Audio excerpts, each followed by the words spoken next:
Okay. What happens in the brain when trauma is combined with emotional repression?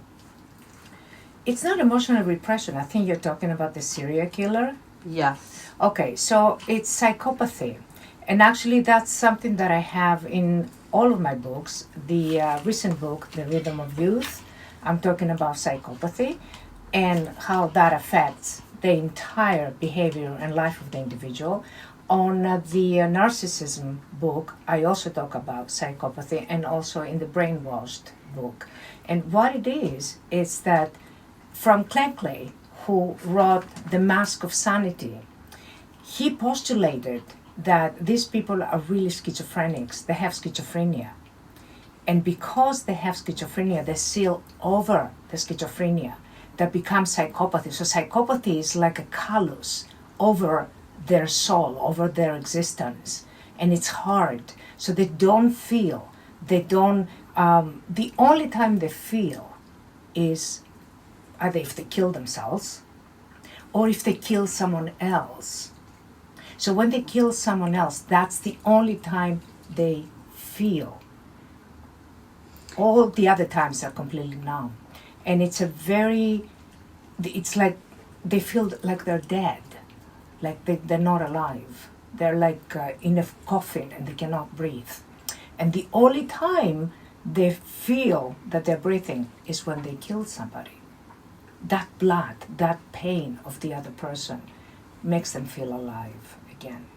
So that's why it's so devastating.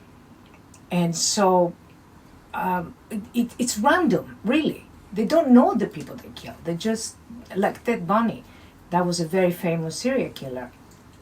He didn't know the people that he was killing. He was very sweet and nice otherwise. Everybody said he couldn't kill a fly. Well, he was killing human beings with a very cold heart. And that's psychopathy. Is it possible to unfreeze emotional circuits that have been stuck for decades? It's actually a genetic problem. So it's not something that you can do, and they don't allow you to do it. Because if you take that freeze, as you call it, away, they will have a breakdown. They will get completely disorganized, they will be chaotic, they will be psychotic. And that's the last thing they would allow you to do. So, no. For two reasons. First of all, it's genetic, so it's not easy to kind of change a genetic disorder. But secondly, is because they won't let you do it. How does Rhythm of Youth help people review trauma and reactivate vitality? Okay, so in the Rhythm of Youth and the Brainwashed and the Narcissism book, how narcissism invented Trump, has a lot of bit of politics in it, but also has the psychopathology of 7 levels of functioning and how you can elevate a patient from a low level to a higher level of functioning through creativity. So through creative expression, they can sort of unlock themselves from this lock state of mind and psychology, psychodynamics. But it's very difficult with psychopathy because, like I said, as soon as they leave that state of callousness, they break down. And once they break down, it's like a glass that breaks, and it's very hard to put it back together. It will never be the glass that was previously. So psychopathy is a defense. Like narcissism is a defense. It's like an armor. But the problem with psychopaths is that's all there is. It's just an armor. And there's nothing inside. It's like an empty shell.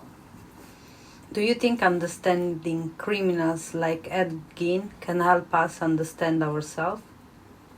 No. You cannot understand yourself through that. There is kind of a great distance between somebody who's functioning, even at the narcissistic level, even at the average normalcy level, that they're too far gone. they're too far gone. You cannot really understand it. And I worked in jail for a long time, and I met a lot of criminals. And their first intention is how they can fool you, how they can get away with it. That's all that matters. They don't want to be rehabilitated. They don't want to use any talent they may have. They just want to fool you and get away with it. And that's the problem, because they don't respond to psychotherapy. So how are you going to do it? How are you going to bring them up? They really belong in jail or a psychiatric hospital where you throw the key away, kind of thing. And you think that trauma can make people lose empathy completely? Trauma can make people feel numb, but it cannot make them turn into psychopaths per se. So trauma, multiple personality, for example, is associated to sexual trauma. And trauma can make people, at times, to turn callous. So it's a temporary regression, if you like, because of the trauma. It's like they have that pain. They have to seal over that pain. Something triggers the pain. They have to seal over it. And then you see somebody that is temporarily psychopathic. But it's not the same thing as a serial killer that goes out randomly and kills people it's like he kills people for the sport of it. In fact, he kills people because he wants to feel alive again. What if evil is just a brain trap in pain? It's usually not a brain disorder. It's not neurological. It could be a combination of neurological and psychopathy, but it's primarily a genetic and psychological problem. So if you have, for example, a damage in your frontal lobes, you might become very impulsive and do things impulsively that are criminal because of this lack of executive functions as a result of the trauma to the frontal lobes. But it's not the same thing. I mean, these people are just, how can I say? They're frivolous. They're kind of flaky. They just do things and then they go, well, they don't even know what they do, these things. But a serial killer is a different thing. They specifically hurt others to get away from feeling completely numb in a coffin and suffocating. Can science explain why a serial killer can't stop? Yes, we can. For all these reasons that I explained. They cannot stop because they feel dead inside, and their only way of feeling alive is to hurt another person or themselves. I mean, you have cases with borderline people. They're not really psychotic like the psychopaths, but they cut themselves.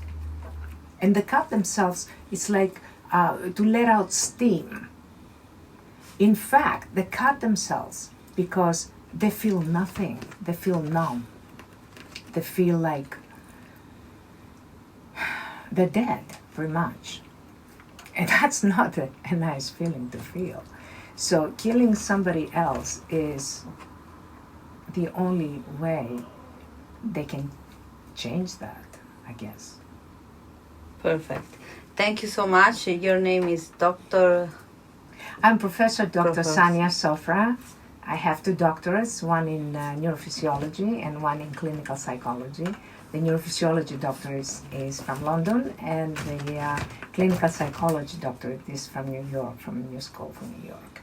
Okay, thank you so much. You're Bye. welcome. Okay, perfect.